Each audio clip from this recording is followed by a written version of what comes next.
नमस्कार दोस्तों, good evening. कैसे हैं आप सब? सबसे पहले तो आप सबको अंतर्राष्ट्रीय जो महिला दिवस है, इस अंतर्राष्ट्रीय महिला दिवस पर ढेर सारी शुभकामनाएं। सभी को बधाई।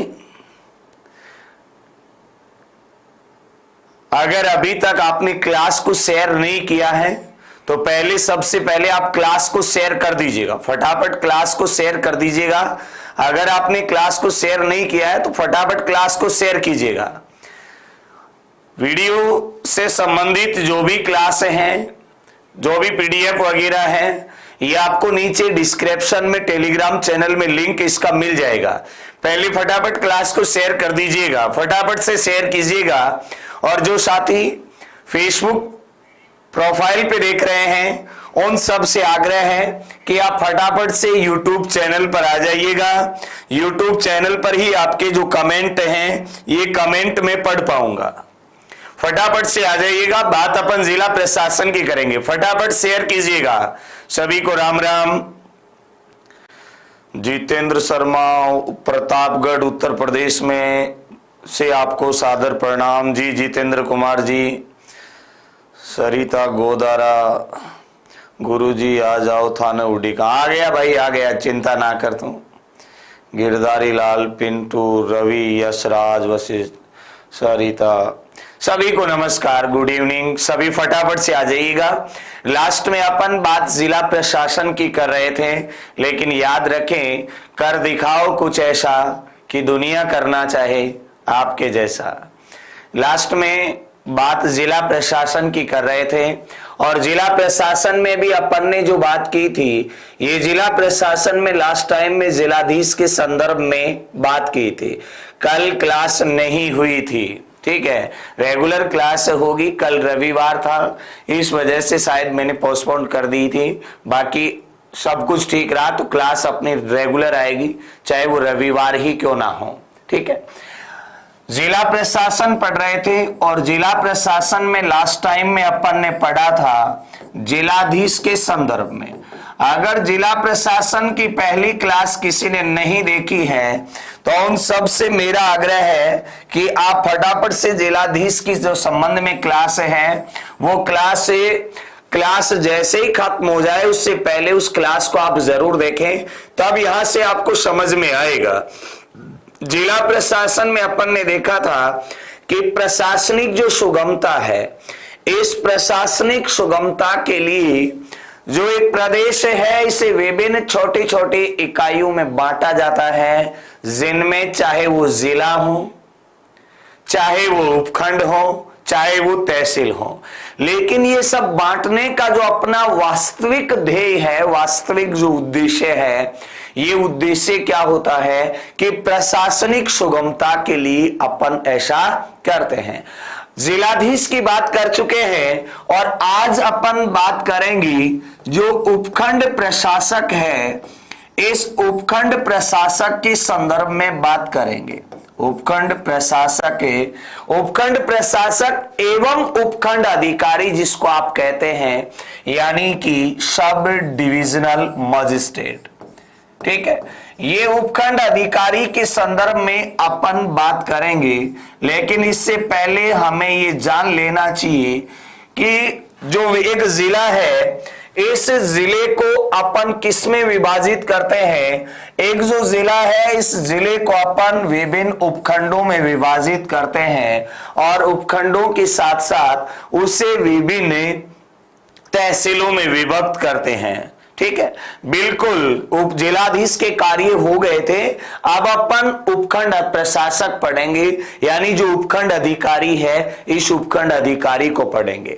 यहां पर याद रखिएगा, जो जिला प्रशासन अपन पढ़ रहे हैं, ये जिला प्रशासन सीधा सीधा राजस्थान के संदर्भ में पढ़ रहे हैं, ठीक है। स्क्रीनशॉट लेने दे, बिल्कुल स्क्रीनशॉट लेने दिया जाएगा, बाकायदा आपको स्क्रीनशॉट लेने का समय दिया जाएगा। लेकिन अभी मजा नहीं आ रहा है यार, फटाफट से क्लास को आप शेयर कीजिएगा। जब तक आप क्लास शेयर नहीं करेंगे तब तक मजा नहीं आएगा। फटाफट से शेयर कीजिएगा, फटाफट से शेयर कीजिएगा क्लास को। 1 सेकंड में आप शेयर कर दीजिएगा। मैं 1 सेकंड के लिए रुक गया हूं, आप फटाफट से शेयर कीजिएगा। आप शेयर करेंगे तभी क्लास आगे चलेगी, ऐसे बात नहीं बनती है यार। संख्या है ये बहुत ज्यादा होनी चाहिए, संख्या जब तक उचित नहीं आए तब तक पढ़ाने का मजा नहीं आता है। फटाफट से आप शेयर कीजिएगा। मैंने भी क्लास को शेयर कर दिया है, आप भी फटाफट से शेयर कर दीजिएगा, फटाफट से शेयर कीजिएगा क्लास को। हाँ जी, मोना जी, सबको गुड इवनिंग। राजेश, पिंटू, अनिल, सभी को गुड इवनिंग। अब देखें, उपखंड अधिकारी की बात करें तो सीधी सी बात है, अपन बात के संदर्भ में कर रहे हैं राजस्थान का जो जिला प्रशासन है, इस राजस्थान के जिला प्रशासन के संदर्भ में बात कर रहे हैं। तो राजस्थान के जो प्रत्येक जिले हैं, इन राजस्थान के जिलों की अपन बात करें तो राजस्थान के प्रत्येक जिले को किसमें बांटा गया है? राजस्थान के प्रत्येक जिले को उपखंडों में बांटा गया है। राजस्थान के प्रत्येक जिले को किसमें बांटा गया है?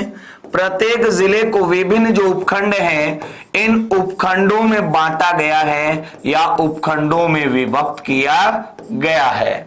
प्रशासनिक सुगमता के लिए अपन ने ऐसा किया है। और दूसरी चीज आप यहां पर याद रखिएगा, प्रत्येक उपखंड पर एक उपखंड अधिकारी होता है। याद रखें, प्रत्येक जो उपखंड है, इस प्रत्येक उपखंड पे क्या होता है? उपखंड अधिकारी होता है। प्रत्येक उपखंड पे क्या होगा? एक उपखंड अधिकारी होगा। और उसी उपखंड अधिकारी के संदर्भ में अपन पढ़ने जा रहे हैं कि उपखंड अधिकारी के क्या कार्य हैं। ठीक है, उपखंड अधिकारी किस प्रकार से कार्य करता है, ये उपखंड अधिकारी प्रत्येक उपखंड में होता है। याद रखें, उपखंड अधिकारी प्रत्येक उपखंड में कार्यरत होता है। इस उपखंड अधिकारी के कार्य क्या है, उपखंड अधिकारी के रूप में क्या भूमिका रखी गई है, इन सब के संदर्भ में पढ़ेंगे। जी, शेयर कर दिया, बहुत बहुत शुक्रिया आप सब दोस्तों का। कमेंट करें कि सर शेयर कर दिया, शुक्रिया। हेडिंग डालिएगा, उपखंड जो अधिकारी है, इस उपखंड अधिकारी की कार्य।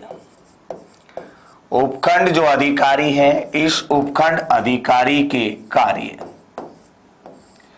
उपखंड अधिकारी के कार्य। उपखंड अधिकारी के कार्यों में अपन सबसे पहले बात करें तो उपखंड अधिकारी के कार्य क्या है?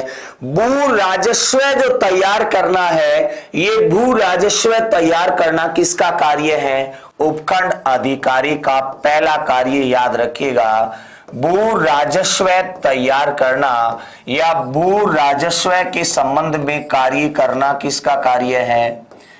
उपखंड अधिकारी का कार्य है। देखा था अपन ने, जिला स्तर पर सबसे बड़ा जो राजस्व अधिकारी है, जिला स्तर पर राजस्व अधिकारी कौन था? जिला कलेक्टर था। जिला स्तर पर सबसे बड़ा राजस्व अधिकारी कौन था? जिला कलेक्टर था। लेकिन अपन बात करें उपखंड स्तर पर, क्योंकि प्रत्येक जिले को प्रशासनिक सुगमता के लिए अपन ने किसमें विभाजित किया है? उपखंडों में विभाजित किया है। और उन्हीं उपखंडों में अपन बात करें तो उपखंड अधिकारी होता है जो उस उपखंड का एक राजस्व अधिकारी के रूप में भी काम करता है। राजस्व प्रशासन के लिए निम्न स्तरीय जो अधिकारी हैं, याद रखिएगा, राजस्व प्रशासन के लिए या राजस्व प्रशासन के संदर्भ में जो निम्न अधिकारी हैं, राजस्व प्रशासन के निम्न अधिकारी हैं, उन निम्न अधिकारियों को निर्देशित करता है। निम्न अधिकारी बोले तो यहां उससे जो छोटे पद पर हैं उन पे नियंत्रण रखने का काम करता है। और निम्न अधिकारियों में अपन बात करें, पटवारी है या भू अभिलेख अधिकारी है। कौन है? भू अभिलेख अधिकारी या भू अभिलेख निरीक्षक। निम्न अधिकारी जैसे अपन बात करें पटवारी, पटवारी के अलावा एक और आता है भू अभिलेख निरीक्षक। भू अभिलेख निरीक्षक इन पे नियंत्रण स्थापित करता है। कौन? इन पे नियंत्रण रखने का कार्य किसका है? एसडीएम जो उपखंड अधिकारी है उस उपखंड अधिकारी का ही कार्य है। उपखंड के कृषि जो उत्पादन है, इन कृषि उत्पादों का आंकलन करना, याद रखें उपखंड के उपखंड अधिकारी जो हैं, इन उपखंड के कृषि उत्पादों, उपखंड के जो कृषि उत्पाद हैं, इन कृषि उत्पादों का आंकलन करना। उपखंड के कृषि जो उत्पाद हैं, इन कृषि उत्पादों का आंकलन करना, कृषि उत्पादों का आंकलन करना किसका कार्य है? भू राजस्व अधिकारी जो है उपखंड स्तर पे, उसका ये कार्य है कि उपखंड में जितने कृषि उत्पाद होने जा रहे हैं, कौन सी फसल कितने प्रतिशत उपज बढ़ने वाली है, किस फसल की पैदावार में गिरावट आई है, उन सब के संदर्भ में उनका आंकलन करना किसका कार्य है? उन सब का आंकलन करना है, ये इसे उपखंड अधिकारी का ही कार्य है। इसके अलावा अपन बात करें उपखंड अधिकारी के कार्यों में, तो सरकारी भूमि जो है, इस सरकारी भूमि पर अतिक्रमण रोकना किसका कार्य है? सरकारी भूमि पर अतिक्रमण रोकना भी एसडीएम का कार्य है। उपखंड क्षेत्र में जो सरकारी भूमि है, इस सरकारी भूमि पर अतिक्रमण रोकना, सरकारी भूमि पर अतिक्रमण रोकना किसका कार्य है? एसडीएम का ही कार्य माना गया है, यानी जो उपखंड अधिकारी है, इस उपखंड अधिकारी का ही कार्य है। टोटल नगर पालिकाएं 100 कितनी है? टोटल नगर पालिकाएं, चिंता ना करें, व्यवहारिक रूप से गठन 152 नगर पालिकाओं का ही हुआ है, लेकिन वैसे 154 नगर पालिकाओं के प्रावधान हो गए हैं राजस्थान में। 10 क्वेश्चन बिल्कुल। रीट पॉलिटिकल साइंस के कितने क्वेश्चन आते हैं रीट लेवल 2 में? रीट लेवल 2 में अनुमानित प्रश्नों की बात करें तो 10 से लगभग प्रश्नों की संख्या होती है, एक आध कम हो सकता है, या 10 से उनकी संख्या एक आध ज्यादा भी हो सकती है। ठीक है। वीडियो अधिकारी कौन होता है? वीडियो अधिकारी, वीडीओ विलेज डेवलपमेंट ऑफिसर, यानी ग्राम विकास अधिकारी। उपखंड अधिकारी कौन होता है? चिंता ना करने की राम, उपखंड अधिकारी में आप ऐसा कह सकते हैं कि आरएस में जिसकी टॉप रैंक आती है ना, उसको एसडीएम मिलता है, वो उपखंड अधिकारी है। ठीक है, बिल्कुल। अब देखिएगा, सरकारी भूमि पर अतिक्रमण रोकना उपखंड अधिकारी का कार्य है। अगले कार्य की बात करें तो भू राजस्व वसूली के संबंध में निर्देश प्राप्त करना। याद रखिएगा, भू राजस्व के संबंध में, भू राजस्व के संबंध में, भू राजस्व के संबंध में निर्देश प्राप्त करना। भू राजस्व के संबंध में क्या करना? विभिन्न उच्च अधिकारियों के निर्देश प्राप्त करना भी किसका कार्य है? उपखंड अधिकारी का कार्य है। दोस्तों, यहां से प्रश्न कैसा आता है पहली वो सुनिएगा। इस टॉपिक से जो प्रश्न आएगा उसमें विभिन्न जो जिला प्रशासक में जो अधिकारियों की बात अपन पढ़ रहे हैं, उनके कार्य के संदर्भ में प्रश्न ज्यादा पूछा जाता है। और कार्य में भी प्रश्न क्या पूछता है? कार्य में प्रश्न पूछता है कि निम्न में से कौन सा कार्य उपखंड अधिकारी का नहीं है, निम्न में से कौन सा कार्य जिलाधीश का नहीं है, निम्न में से कौन सा कार्य तहसीलदार का नहीं है। इन ऐसे प्रश्न वो ज्यादा पूछता है। ठीक है।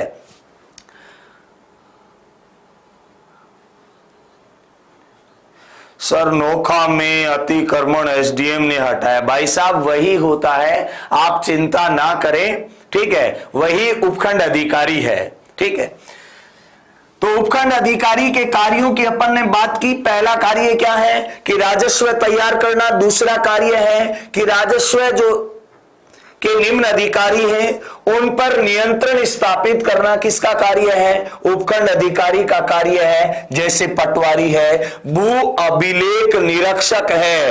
अरे अभी भी नहीं समझ रहे तो भू अभिलेख निरीक्षक, यानी थाली भाषा में इसको गिरदावर जी। ठीक है। उपखंड के जो कृषि उत्पाद हैं इनका आंकलन करता है, सरकारी भूमि पर अतिक्रमण रोकने का काम करता है और भू राजस्व संबंध में उच्च अधिकारियों के निर्देश प्राप्त करना किसका कार्य है? उपखंड अधिकारी का कार्य है। तो ये उपखंड अधिकारी के कार्य हैं। फटाफट से आप स्क्रीनशॉट ले लीजिएगा। उपखंड अधिकारी के संदर्भ में ज्यादा कुछ याद रखने की आवश्यकता नहीं है, सिर्फ उपखंड अधिकारी के कार्य याद रखने हैं। प्रत्येक जिले को विभिन्न उपखंडों में विभाजित किया जाता है प्रशासनिक सुगमता के लिए, और यहां सबसे बड़ा अधिकारी कौन होता है? उपखंड अधिकारी होता है। उपखंड अधिकारी है ये एक प्रकार से राज्य की जो प्रशासनिक सेवा है, इस राज्य की प्रशासनिक सेवा का अधिकारी होता है उपखंड अधिकारी। और इस उपखंड अधिकारी के कार्य क्या है वो कार्य मैंने बता दिए। फटाफट से आप इनका स्क्रीनशॉट लीजिएगा। चिंता नहीं, चिंतन करिएगा, हल निकलेगा, बिल्कुल निकलेगा यशराज। आज नहीं तो कल निकलेगा, लेकिन हल जरूर निकलेगा। चिंतन करने पर ही यह संभव है। अगर आप चिंता करेंगे तो आप स्वयं का नाश कर लेंगे। लेकिन जॉन स्टुअर्ट मिल कहता है, दार्शनिक हुए हैं John Stuart Mill. John Stuart Mill कहता है कि व्यक्ति को कल्पनाशील होना चाहिए, यानी उसे एक प्रकार से चिंतन ही करते रहना चाहिए और ऐसे सपने देखना चाहिए जिनका साकार होना संभव नहीं लगता, फिर भी मनुष्य को वो सपने देखने चाहिए। दार्शनिक हुए जॉन स्टुअर्ट मिल, वो कहते हैं। तो आप भी देखिएगा। बिल्कुल साइड हुआ, आपने स्क्रीनशॉट ले लिया है, नहीं ले पाए तो वीडियो को बैक करके ले लीजिएगा, कोई बात नहीं है। अब अपन बात करें तहसीलदार की। किसकी? तहसीलदार के संदर्भ में अपन बात करें तो देखिएगा ये तहसीलदार क्या है और तहसीलदार की कार्य क्या है। इससे पहले थोड़ा सा अपन एसडीएम के संदर्भ में और जान लें, क्योंकि सिर्फ एसडीएम के जो कार्य है उन कार्यों की ही बात की है। एसडीएम अपने क्षेत्र में, याद रखिएगा, जो एसडीएम है सब डिविजनल मजिस्ट्रेट है, ये अपने क्षेत्र में, अपने क्षेत्र का मतलब क्या है? अपने क्षेत्र का मतलब ये नहीं कि जहां का वो निवासी है, ठीक है। रेलवे के लिए भी क्लास, बिल्कुल रेलवे के लिए भी क्लास आएगी। आप थोड़ा सा धैर्य बनाए रखें, धीरे धीरे व्यवस्थाएं स्थापित होंगी। एक साथ ये संभव नहीं हो पा रहा है, धीरे धीरे संसाधन जुटाए जा रहे हैं आप सबकी प्रेरणा से, ठीक है। अपने क्षेत्र का मतलब है जिस उपखंड में वह कार्यरत है या पद स्थापित है। या अपने क्षेत्र का मतलब ये मत लेना अपने गांव में, अपने क्षेत्र का मतलब है जिस उपखंड में वह पद स्थापित है, उस उपखंड में शांति व्यवस्था स्थापित करना, उस उपखंड में शांति व्यवस्था कायम करना किसका कार्य है? शांति व्यवस्था कायम करना उपखंड अधिकारी का कार्य है।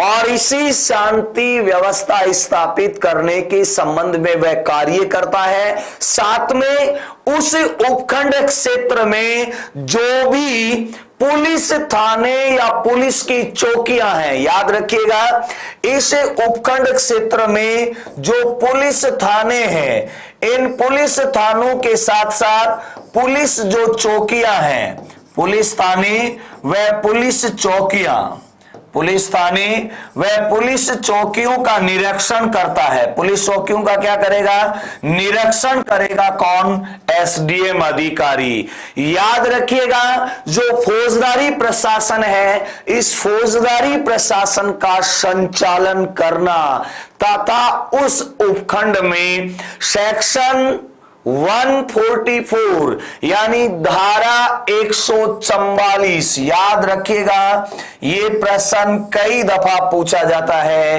कि धारा 144 लागू करने का अधिकार किसके पास में है। याद रखिएगा सेक्शन 144 144 लागू करने का जो अधिकार है, धारा 144 लागू करने का अधिकार किसके पास में है जी? लागू करने का अधिकार एसडीएम के पास में है। सबसे इंपॉर्टेंट लाइन है ये, याद रखें, एसडीएम अपने क्षेत्र में शांति व्यवस्था स्थापित करने के लिए कार्य करता है।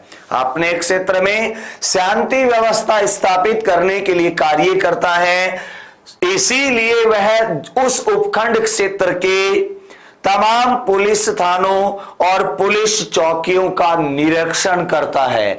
साथ में उस क्षेत्र में, जिस क्षेत्र में वह पद स्थापित है, वहां पर धारा 144 लागू करने का अधिकार। याद रखिएगा, बार बार कह रहा हूं, धारा 144 लागू करने का अधिकार किसके पास में है? तो दोस्तों याद रखिएगा, धारा 144 लागू करने का अधिकार उपखंड अधिकारी के पास में है।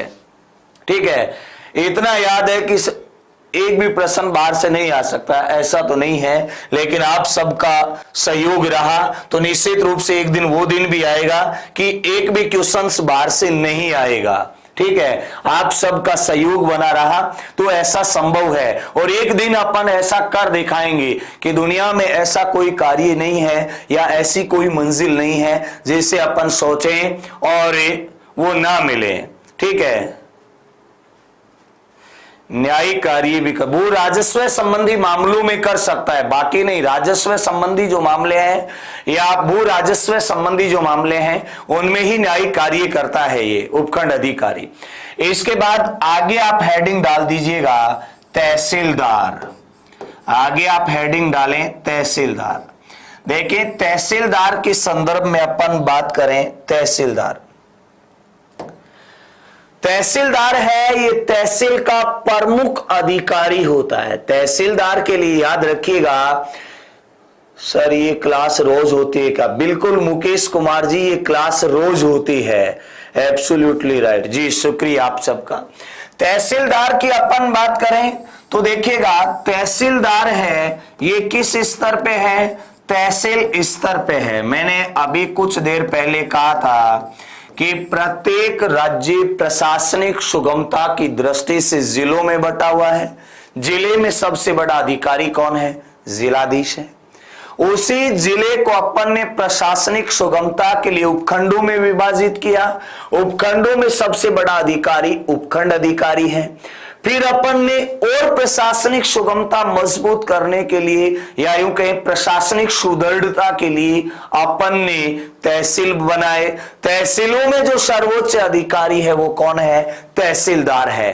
तहसीलदार की जो नियुक्ति है, ये तहसीलदार की नियुक्ति कौन करता है? तो याद रखिएगा, इस तहसीलदार की जो नियुक्ति है ये राजस्व मंडल द्वारा की जाती। याद रखें, तहसीलदार की नियुक्ति किसके द्वारा की जाएगी? राजस्व मंडल के द्वारा की जाएगी। तो तहसीलदार की नियुक्ति कौन करता है? दोस्तों याद रखें, तहसीलदार की नियुक्ति है ये राजस्व मंडल द्वारा की जाती है। साथ में राजस्थान में तहसीलदार जो सेवा है, इस पर नियंत्रण राजस्व मंडल को कब सौंपा गया था? यह प्रश्न आपके पटवार और ग्राम सेवक के लिए बहुत इंपॉर्टेंट है दोस्तों, याद रखिएगा। राजस्थान में तहसीलदार जो सेवा है, इस तहसीलदार सेवा को 1956 में राजस्व मंडल को सौंपा गया था। याद रखिएगा, कब सौंपा गया था? 1956 में राजस्व मंडल को तहसीलदार सेवा सौंप दी गई थी। तहसीलदार सेवा राजस्व मंडल को कब सौंपी गई थी? तो आपको याद होना चाहिए 1956 में सौंपी गई थी। कब? 1956 में जो तहसीलदार सेवा है ये राजस्व मंडल को सौंपी गई थी। और अब इस तहसीलदार की नियुक्ति तहसील में कौन करता है? राजस्व मंडल ही करता है। 1956 में राजस्थान सरकार ने इसे राजस्व मंडल को ही सौंप दिया था।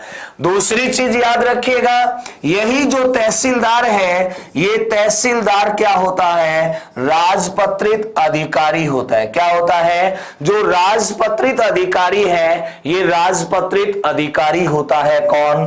तहसीलदार होता है। ठीक है, एक प्रकार से गजेटेड जो ऑफिसर है, राजपत्रित जो अधिकारी है, उस राजपत्रित अधिकारी के संदर्भ में काम करता है कौन? तहसीलदार। लेकिन अपन तहसीलदार के संदर्भ में बात करें तो ये तहसीलदार की कार्य क्या है, तहसीलदार की जो भूमिका है, ये भूमिका क्या है, उन सब के संदर्भ में भी अपन बात करेंगे। आगे आता है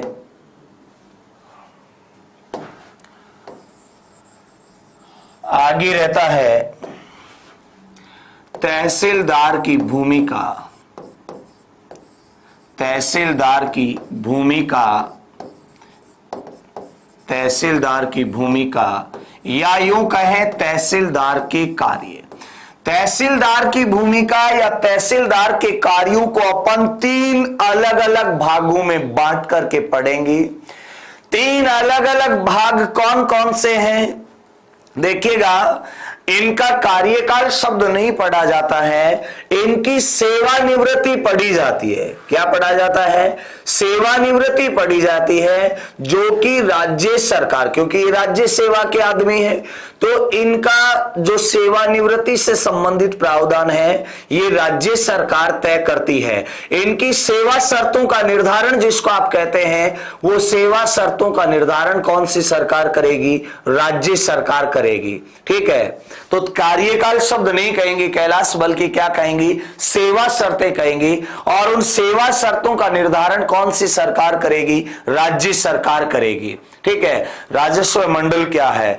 राजस्व मंडल है, ये राजस्व मंडल एक प्रकार से राजस्व संबंधी नियंत्रण स्थापित करने के लिए बोर्ड बना हुआ है। जैसे कि आरपीएससी बना हुआ है, ठीक वैसे ही राजस्व संबंधी मामलों के लिए क्या बना हुआ है? राजस्व मंडल बना हुआ है। आरपीएससी एक संवैधानिक संस्था है, लेकिन राजस्व मंडल है ये प्रशासनिक एक नियंत्रण के लिए एक विभाग बनाया गया है। ठीक है, राजस्व मंडल अलग चीज है। ठीक है, वो एक संवैधानिक संस्था है आरपीएससी, लेकिन ठीक ऐसे ही बनाया गया है।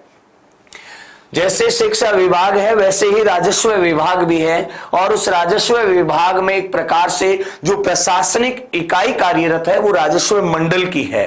ठीक है, अब यहां पर देखें तहसीलदार की भूमिका या कार्यों की अपन बात करें तो तहसीलदार के जो कार्य हैं, इन तहसीलदार के कार्यों को आप 3 अलग अलग भागों में बांट सकते हैं।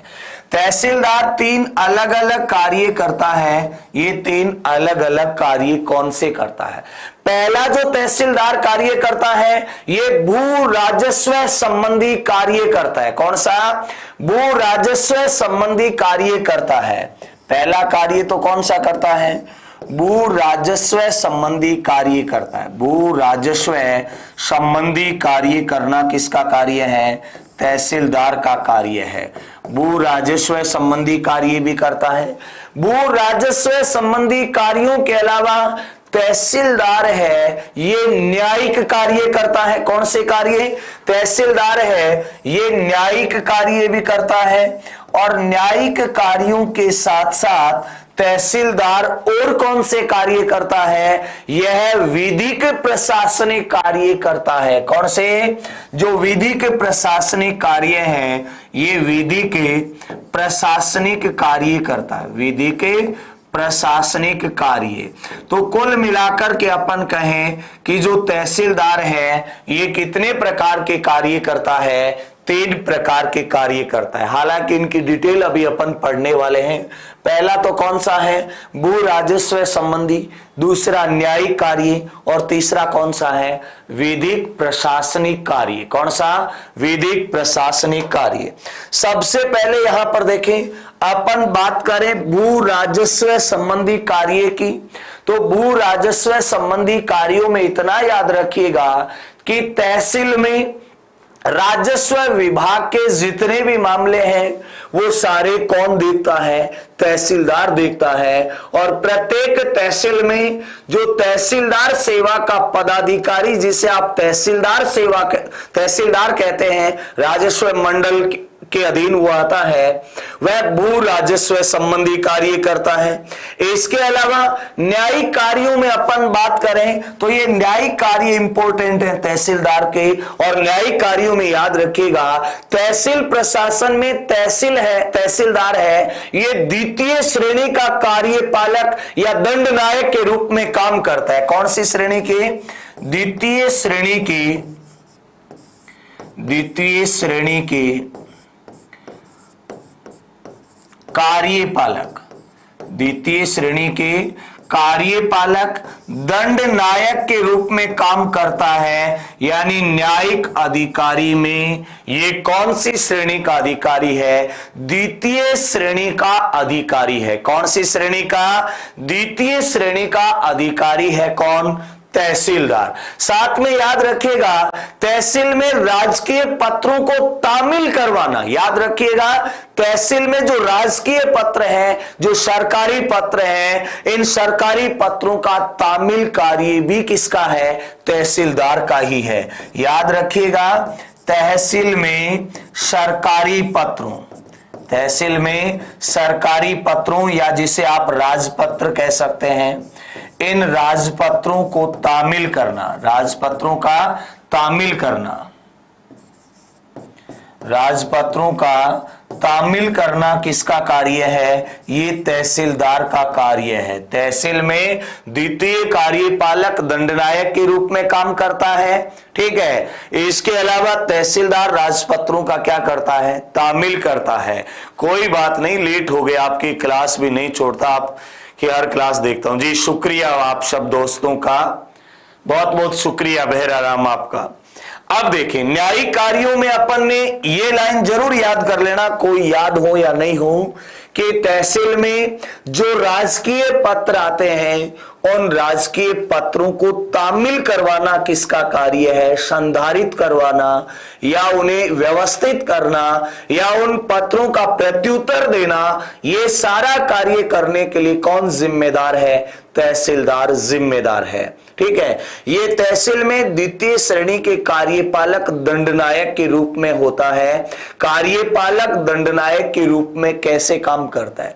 कभी आप तहसीलदार के चैम्बर में जाना, वहां पर आप देखेंगे कि जिस प्रकार से जो न्यायिक कार्य करने वाला जो मजिस्ट्रेट होता है, जिसको आप जिला जज कहते हैं, जो अधीनस्थ न्यायालय वगैरह में आप कभी गए हो, तो उसमें एक चीज देखना, कटघरे बने हुए हैं, ठीक है, वहां पर एक प्रकार से खड़ा किया जाता है। ठीक वैसे ही तहसीलदार के चैम्बर में जब आप जाएंगे तो आपको ऐसी ही व्यवस्था देखने को मिलेगी, क्योंकि तहसीलदार राजस्व संबंधी मामलों में क्या करता है?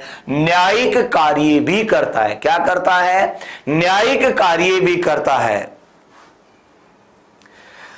दूसरा, द्वितीय श्रेणी के कार्यपालक की भूमिका में न्यायिक कार्य करता है। और ये यहां से प्रश्न पूछा जा रहा है, तामील क्या होता है? तामील को मतलब आप ऐसे कह सकते हैं कि उन्हें श्रेणीवार स्थापित करना, प्रत्युत्तर देना या उन पत्रों की प्राप्ति दर्ज करना क्या है? तामील करना है, ठीक है।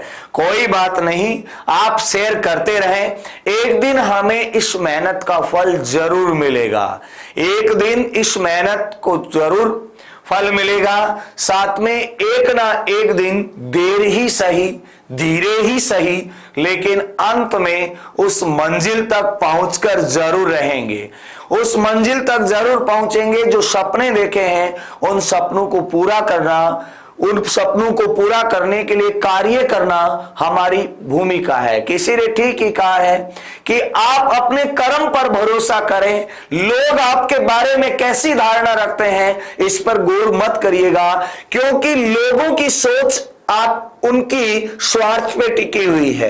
जब आपसे उनको स्वार्थ है या आप उनसे हंस के बातें कर रहे हैं, आप उनकी हाँ में हाँ रखते हैं, निश्चित रूप से वे आपके प्रति पॉजिटिव रहेंगे। लेकिन जब आप लोगों को प्रश्न चिन्ह लगाना शुरू कर दिया, लोगों की हाँ में हाँ मिलाना नहीं रखा, गलत को गलत कहने लग गए, तो ऐसी स्थिति में लोग आपको गलत कहेंगे, लेकिन याद रखिएगा इससे कोई फर्क नहीं पड़ता। अगर आप अपनी जगह सही है तो दुनिया की कोई ताकत आपको नहीं हिला सकती। हो सकता है कि कुछ दिनों के लिए आपको एक तनाव में भेज सकती है, लेकिन आपको हरा नहीं सकती। अगर आपके पास मित्र मंडली में सकारात्मक सोच के दोस्त हैं तो मेरे दोस्त याद रखिएगा, दुनिया की कोई ताकत आपको हरा नहीं सकती। लेकिन अगर मित्र मंडली में नेगेटिव विचारधारा के दोस्त हैं, जो निजी स्वार्थ के लिए आपसे जुड़े हुए हैं, निश्चित रूप से वो लोग एक ना एक दिन आपको हराएंगे, हराने का प्रयास करेंगे, लेकिन आपको हारना नहीं है। और इसका सीधा सही की तरीका है कि मित्र मंडली में सकारात्मक विचारधारा के दोस्त ही रखें। आपके तमाम उन रिश्तेदार, आपके तमाम उन परिवार के लोग, तमाम उन दोस्तों को ब्लॉक कर दीजिएगा जिनके दिमाग में नकारात्मक विचारधारा भरी हुई है, या वो जैसे आप उस समय है उसी समय को देख करके आपके प्रति धारणा बना लेते हैं। वो कभी आपका हो ही नहीं सकता। जो आपका होता है वो हमेशा आपके साथ खड़ा होता है। जब आप किसी भयंकर मुसीबत में हो और लोग आपको छोड़कर चले जाएं, वो किस दिन के आपके मित्र हो सकते हैं, किस दिन के आपके रिश्तेदार हो सकते हैं। आप अपनी मर्जी के मालिक बनिएगा, किसी के गुलाम नहीं। जब तक आप किसी के गुलाम रहेंगे, दुनिया में आपको कोई जीता नहीं सकता। जीतने के लिए आपको मर्जी का मालिक बनना पड़ेगा, किसी का गुलाम नहीं बनना पड़ेगा। अगर आप लोगों की इच्छा अनुसार काम करोगे तो काहे के इंसान हो, आप इंसान नहीं है। लोगों की इच्छा अनुसार तो सर्कस में शेर नाचता है, आपको नहीं नाचना है। आपको अपनी मर्जी का मालिक बनना है। आपको दिन में एक बार अपनी जो मंजिल है उसे जरूर याद करना है। मर्जी के मालिक बने। मर्जी के मालिक बनने के साथ साथ आप अपनी मित्र मंडली में सकारात्मक सोच के दोस्तों को रखिएगा। नकारात्मक जो है आपके प्रति जो नकारात्मक रखते हैं उन सबको ब्लॉक करिएगा, डिलीट करिएगा, जीवन से हटा दीजिएगा। कुछ नहीं होगा, दुनिया 2 दिन बातें करेगी आपके संदर्भ में, लेकिन नेगेटिव एनर्जी आपके ऊपर हावी नहीं होनी चाहिए। दुनिया में कोई ताकत आपको नहीं हरा सकती, कमजोर कर सकती है, तोड़ सकती है, लेकिन टूटना नहीं है। आपको हर बड़ी से बड़ी चुनौती से लड़ना है। जो होगा सो देखा जाएगा, लेकिन इरादे मजबूत होने चाहिए। आपको अपने ऊपर भरोसा होने चाहिए। किसी और पे भरोसा करके जिंदगी की शुरुआत करोगे तो निश्चित रूप से पराजय ही होगी, क्योंकि जब आप बुलंदियों पे होंगे उस समय आपका सबसे बड़ा विश्वासी जो है वही आपको नीचे गिराने का प्रयास करेगा, लेकिन आपको गिरना नहीं है। चाहे दुनिया से कितनी ही बड़ी चुनौती खड़ी हो सामने, उसे टकराना है, क्योंकि इतिहास उन्हीं का लिखा जाता है जिन्होंने चुनौतियों से टकराया है। चाहे वो अच्छी चुनौतियां हो, चाहे वो बुरी चुनौतियां हो, लेकिन किसी के गुलाम बन करके रहोगे तो आपका इतिहास नहीं लिखा जाएगा। लोग आपको समय समय पे यूज करते रहेंगे, आपको वो नहीं करना है। ठीक है, कुछ नहीं हुआ, एकदम सही है सब कुछ। अब याद रखिएगा, न्यायिक कार्य में द्वितीय श्रेणी के कार्यपालक या दंड राय के रूप में काम करता है। तहसीलदार जो राजपत्र हैं, इन राजपत्रों को तामील करवाने का काम कौन करता है? तहसीलदार करता है। साथ में याद रखिएगा, तहसीलदार जो है ये विधिक प्रशासनिक कार्य करता है। ये तहसीलदार विभिन्न प्रशासनिक कार्य करता है। ये विभिन्न विधिक प्रशासनिक कार्य क्या करता है? इसमें याद रखिएगा, तहसीलदार है ये जो सार्वजनिक वितरण प्रणाली है, इसमें सस्ते मूल्यों की जो दुकानें हैं इन पर नियंत्रण रखता है। इस विधिक प्रशासनिक कार्य के तहत याद रखिए, मैं इसको अलग से लिख देता हूं। तहसीलदार का जो तीसरा कार्य था, वो तीसरा कार्य क्या पढ़ा अपन ने? विधिक प्रशासनिक कार्य। क्या पढ़ा अपन ने? विधि के प्रशासनिक कार्य। विधि के प्रशासनिक कार्य। और विधिक प्रशासनिक कार्यों की बात करें तो विधिक प्रशासनिक कार्यों में याद रखिएगा, सार्वजनिक वितरण की जो अंतर्गत सस्ते मूल्य की दुकानें, मैंने यहां पर एक शब्द काम में लिया, सार्वजनिक वितरण की, सार्वजनिक वितरण की सस्ते मूल्य की दुकानें, सस्ते मूल्यों की दुकानों पर, सस्ते मूल्यों की दुकानों पर, सस्ते मूल्यों की दुकानों पर नियंत्रण रखना किसका कार्य है? तहसीलदार का कार्य है। और यह तहसीलदार का कौन सा कार्य है? यह तहसीलदार का कौन सा कार्य है? तो याद रखिएगा, यह तहसीलदार का विधिक प्रशासनिक कार्य है। ठीक है, यह तहसीलदार का क्या है? विधिक प्रशासनिक कार्य है। लेकिन यहां पर देखिएगा, सार्वजनिक वितरण के सस्ते, यहां पर जन्म मृत्यु का पंजीकरण करता है। बिल्कुल नेकीराम, आप चिंता ना करें, अभी आएगा ये। ठीक है, सार्वजनिक वितरण की जो दुकानें, सस्ते मूल्य की दुकानें हैं, आप उनके लिए कह सकते हैं कि जो सहकारिता के संदर्भ में कार्य करने वाली जो दुकानें हैं, सहकारिता उचित मूल्य की दुकान जिसको आप कहते हैं, उस पर नियंत्रण रखना किसका कार्य है? तहसीलदार का कार्य है। लेकिन तहसीलदार के कार्य में भी कौन सा कार्य है? ये तहसीलदार का विधिक प्रशासनिक कार्य है। कौन सा कार्य है? विधिक प्रशासनिक कार्य है। दूसरी बात यहां पर याद रखिएगा, ऐसी सार्वजनिक विधिक प्रशासनिक कार्य के तहत तहसीलदार है, ये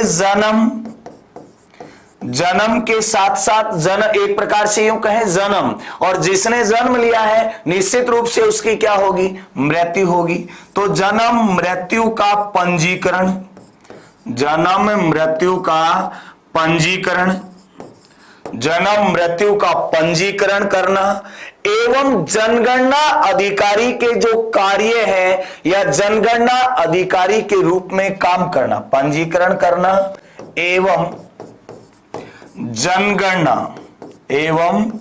जनगणना अधिकारी के रूप में, एवं जनगणना अधिकारी के रूप में, जनगणना अधिकारी के रूप में कार्य करना किसका कार्य है? जनगणना अधिकारी के रूप में कार्य करना तहसीलदार का कार्य है। लेकिन ये तहसीलदार का कौन सा कार्य है? ये तहसीलदार का विधिक प्रशासनिक कार्य है। याद रखें, मैंने सीधा सीधा पहले तहसीलदार के जो कार्य हैं इन्हें 3 अलग अलग भागों में डिवाइड किया था।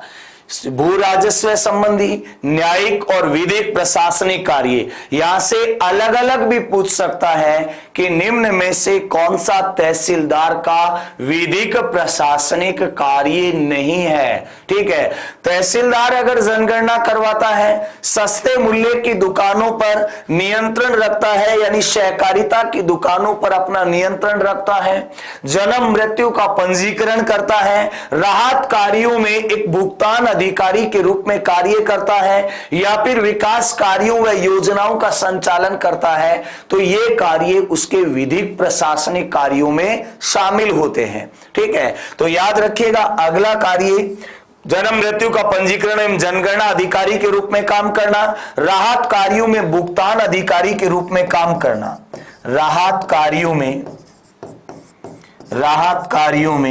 भुगतान अधिकारी के रूप में, भुगतान अधिकारी के रूप में कार्य करना कौन सा कार्य है? विधिक प्रशासनिक कार्य है। इसके अलावा अपन बात करें तो विकास कार्यों व योजनाओं का संचालन करना, उस तहसील, संबंधित तहसील में जो विकास कार्य चल रहे हैं, इन विकास कार्यों का औचक निरीक्षण करना, उन पर एक तरह से यूं कहें मजबूत विकास कार्य हो, इसके लिए ये समय समय पर उनका नियंत्रण पर्यवेक्षण करता है। विकास कार्यों एवं विकास योजनाएं जो हैं, इन विकास की जो योजना है जिसे आप कल्याणकारी योजना कहते हैं, इन विकास योजनाओं का संचालन करना किसका कार्य है? विकास योजनाओं का संचालन करना इस तहसीलदार का कार्य है। और तहसीलदार का कौन सा कार्य है? विधिक प्रशासनिक कार्य है। कौन सा है? विधिक प्रशासनिक कार्य है। लेकिन अब अपन बात करें जो नायब तहसीलदार है, इस नायब तहसीलदार के संदर्भ में काम करें तो देखिए नायब तहसीलदार क्या होता है? ये तहसीलदार से जस्ट नीचे जो राजस्व प्रशासन है, इसमें तहसील स्तर पर तहसीलदार के नीचे नायब तहसीलदार होता है। किसके नीचे? तहसीलदार के नीचे क्या होता है? नायब तहसीलदार। यानी अब अपन बात करने जा रहे हैं किसकी? नायब तहसीलदार की बात करने जा रहे हैं। याद रखिएगा, नायब जो तहसीलदार है, ये नायब तहसीलदार राजस्व प्रशासन में, कौन से प्रशासन में? जो राजस्व प्रशासन है, इस राजस्व प्रशासन में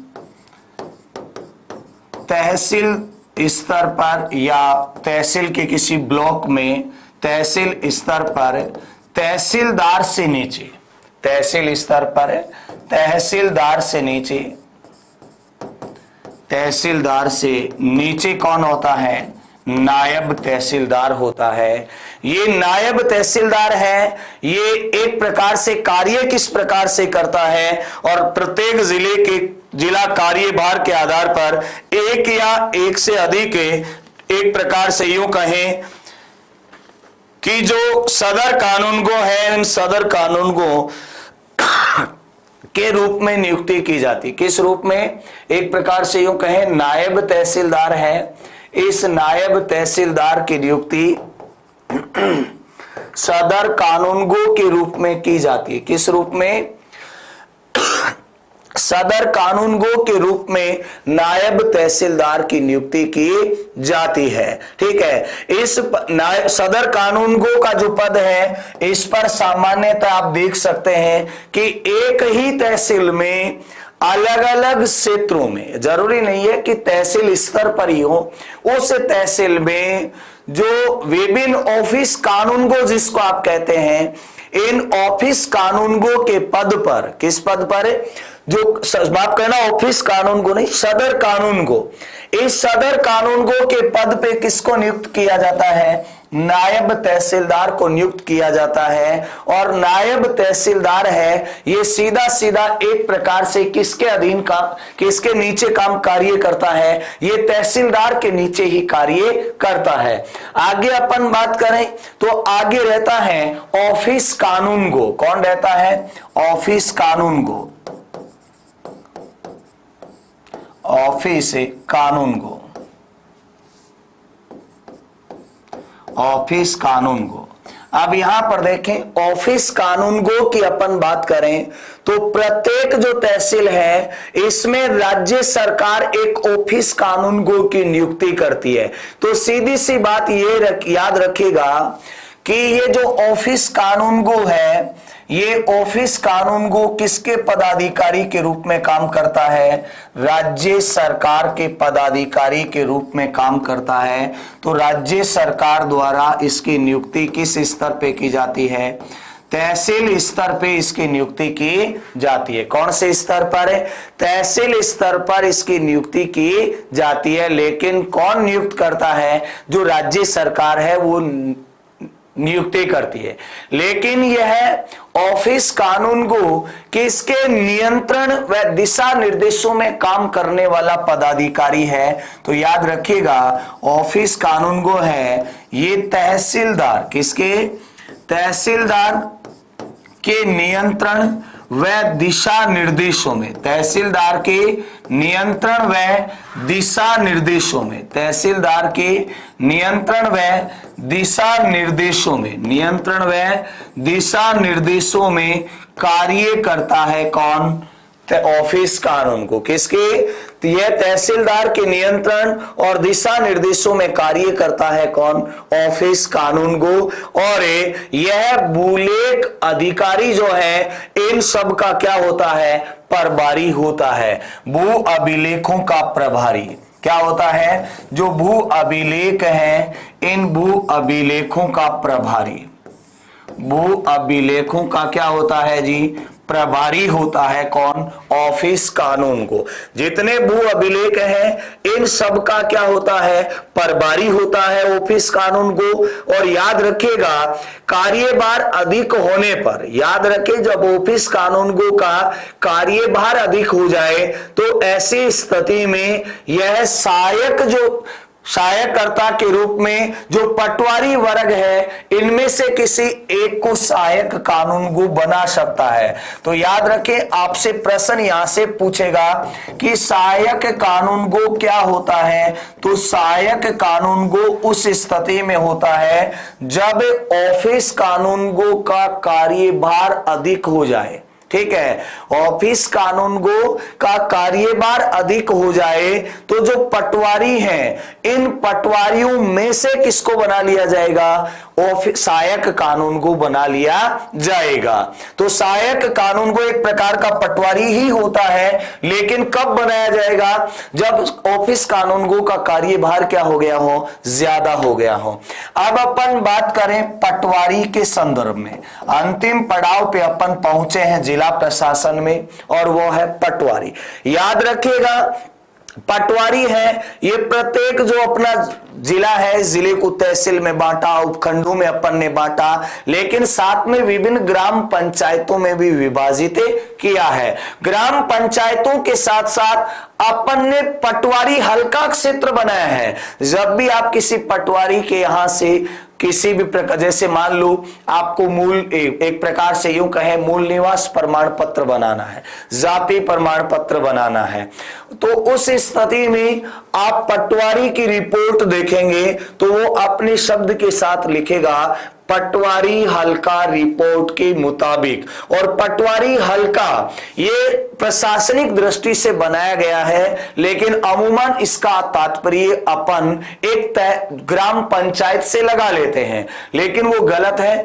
पटवारी हल्का एक क्षेत्र होता है जो सामान्यतः अपनी ग्राम पंचायत के आसपास का ही क्षेत्र होता है, जिसमें अपनी ग्राम पंचायत बटी हुई होती है। ठीक है, तो याद रखिएगा पटवारी के लिए आपको याद क्या रखना है कि राजस्थान भू राजस्व अधिनियम, कौन सा? राजस्थान भू राजस्व अधिनियम 1956। भू राजस्व अधिनियम 1956 की धारा कौन सी? धारा 30। और इस धारा 30 के तहत सरकार द्वारा, याद रखिएगा, इस धारा 30 के तहत राज्य सरकार द्वारा या यूं कहें सरकार के द्वारा, आप सीधा सरकार ही लिख दीजिएगा। धारा 21 के तहत सरकार द्वारा जो प्रत्येक जिले हैं, सरकार द्वारा प्रत्येक जिले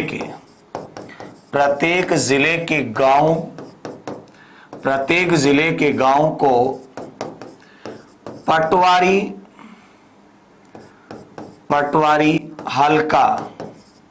पटवारी जो हल्का क्षेत्र हैं, इन पटवारी हल्का क्षेत्रों में बांटा है। किसमें?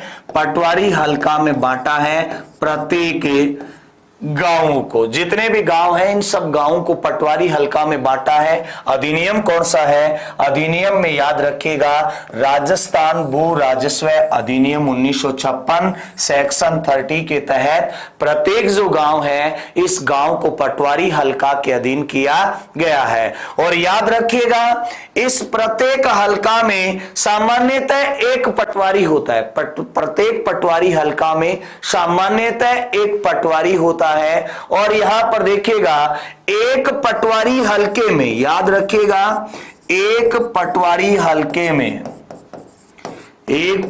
हल्के में लगभग कितने खसरा होते हैं? लगभग कितने खसरा नंबर होते हैं? यहां पर देखिएगा लगभग 3000 खसरा नंबर होते हैं। लगभग कितने?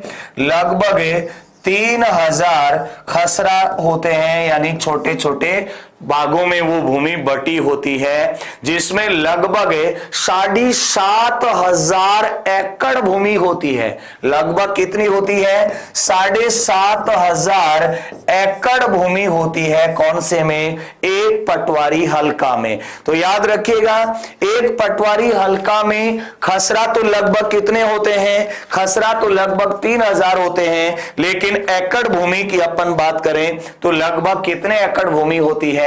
7500 एकड़ भूमि होती है एक पटवारी हल्के में। दूसरी बात यहां पर याद रखिएगा पटवारी के जो प्रत्येक जो पटवारी हल्का है इसमें राजस्व मंडल राजस्थान द्वारा एक पटवारी की नियुक्ति की जाती है। याद रखें प्रत्येक जो पटवारी है इस प्रत्येक पटवारी हल्के में राज्य सरकार द्वारा एक पटवारी की नियुक्ति की जाती है सामान्यतः।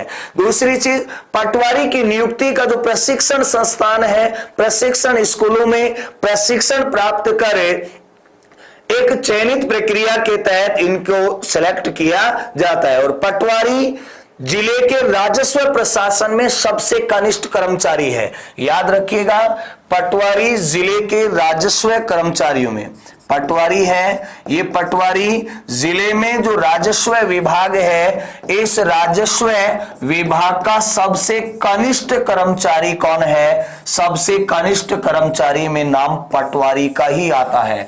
जी सबसे नीचे राजस्व विभाग का अधिकारी कौन होता है? पटवारी ही होता है।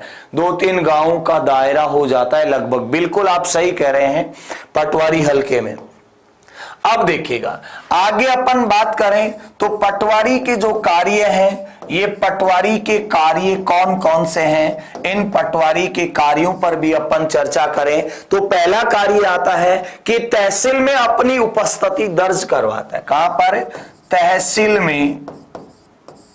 तहसील में अपनी जो उपस्थिति है, ये उपस्थिति दर्ज करवाता है कौन? पटवारी।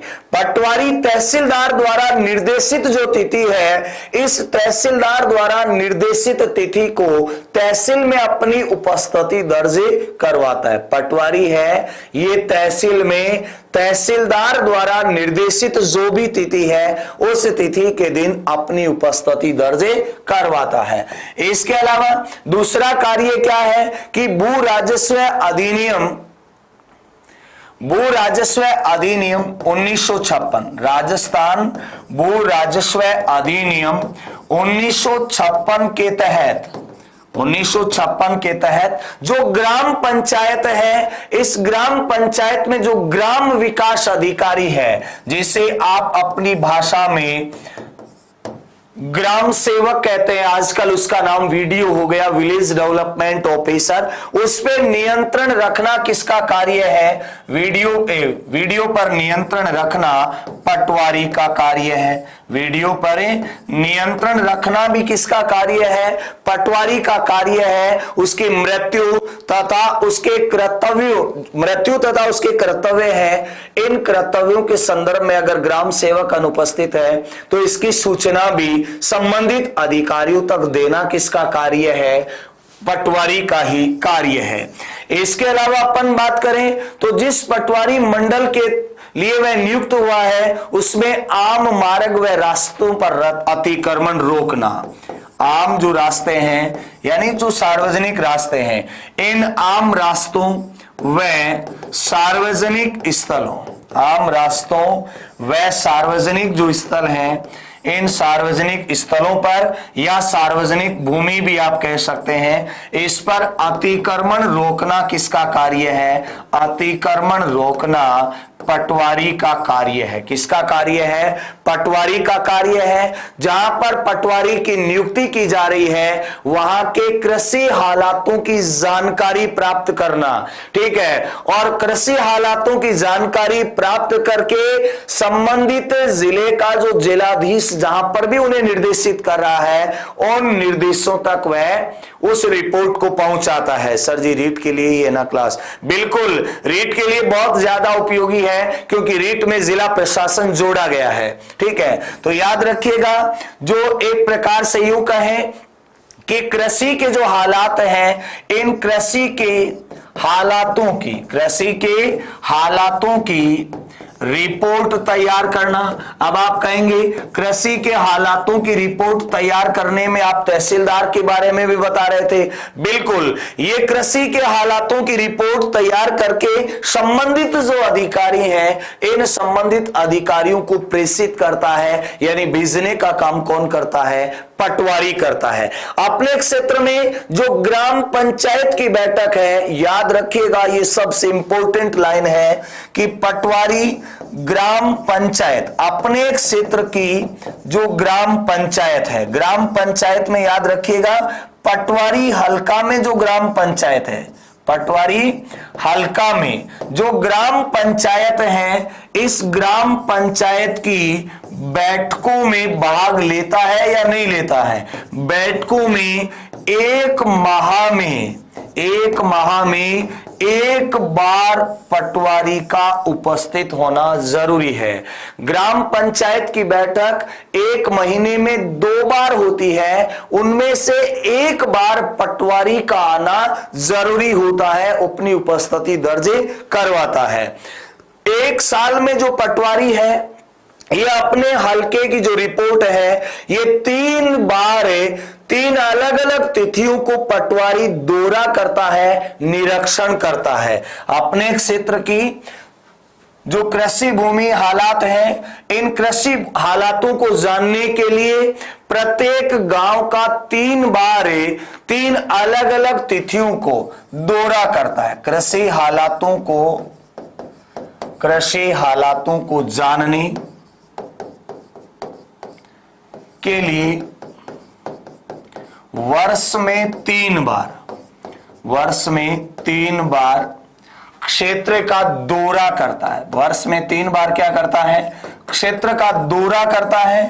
और 3 बार क्षेत्र का दौरा कब करता है वो जान लीजिएगा। सबसे पहले पटवारी है। ये फरवरी माह में जब रबी की फसल होती है, अंतिम पड़ाव पर होती है, इस रबी की फसल के निरीक्षण के लिए दौरा करता है। और 1 फरवरी से 5 मार्च, कब?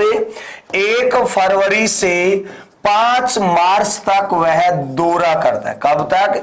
1 फरवरी से 5 मार्च तक वह अपने क्षेत्र के रबी की फसल के संबंध में रिपोर्ट तैयार करने के लिए दौरा करता है। ठीक है। इसके अलावा दूसरा वह कब दौरा करता है? वह मई माह में जब जायद की फसल है, उस जायद की फसल का दौरा प्रारंभ करता है 1 मई से 15 मई के मध्य। कब से? 1 मई से 15 मई के मध्य वह दौरा करता है अपने क्षेत्र में जायद की जो फसल है उसके हालात के बारे में जानने के लिए या उसकी रिपोर्ट तैयार करने के लिए। इसके अलावा अपन बात करें खरीफ की फसल के समय, तो ये खरीफ की जो फसल है, खरीफ है, इस खरीफ की फसल के निरीक्षण के लिए वह सितंबर माह में दौरा करता है और लगभग 15 सितंबर को आसपास ये दौरा प्रारंभ करता है। और 15 सितंबर से लगभग यूं मानिए चलिएगा 15 अक्टूबर या यूं कहें 15 सितंबर या 16 सितंबर से ये दौरा प्रारंभ करेगा और 15 अक्टूबर तक इसे अपनी पूरी जो रिपोर्ट है वो तैयार करनी पड़ेगी। यहां से देखें पूर्व के जो प्रश्न पूछे हुए हैं उन पर एक बार नजर डाल लूं तो याद रखिएगा 2 प्रश्नों का मैं यहां जिक्र कर रहा हूं। एक पहला प्रश्न तो है कि तहसीलदार की नियुक्ति किसके द्वारा की जाती है? उत्तर क्या होगा? राजस्व मंडल के द्वारा। दूसरा, जिलाधीश सामान्यतः सदस्य होता है और पहला ऑप्शन है राजस्थान लोक सेवा का, दूसरा भारतीय प्रशासनिक सेवा का, तीसरा भारतीय राजस्व मंडल का और चौथा उपयुक्त में से कोई नहीं। याद रखिएगा जिलाधीश है, ये जिलाधीश सीधा सीधा किसका होता है? भारतीय प्रशासनिक सेवा का सदस्य होता है। ठीक है। जरीना की टीम से हटा क्यों? ऐसा कुछ नहीं है। ठीक है। आज के लिए इतना ही, बाकी का विवरण अपन अगली क्लास में जानेंगे। जय हिंद, जय भारत, सभी को गुड इवनिंग, राम राम, आराम से सोइएगा। क्लास को शेयर जरूर करिएगा, अपने फेसबुक और व्हाट्सएप स्टेटस पे इसे रखिएगा। फिर भी अगर मान लीजिएगा आपका किसी प्रकार का सवाल है तो निस्संदेह आप डिस्क्रिप्शन में जो टेलीग्राम चैनल का लिंक है वहां से आप देख सकते हैं। बाकी जिला प्रशासन टॉपिक मैंने पूरा करवा दिया है। ठीक है। आज के लिए इतना ही, धन्यवाद, जय हिंद, जय भारत।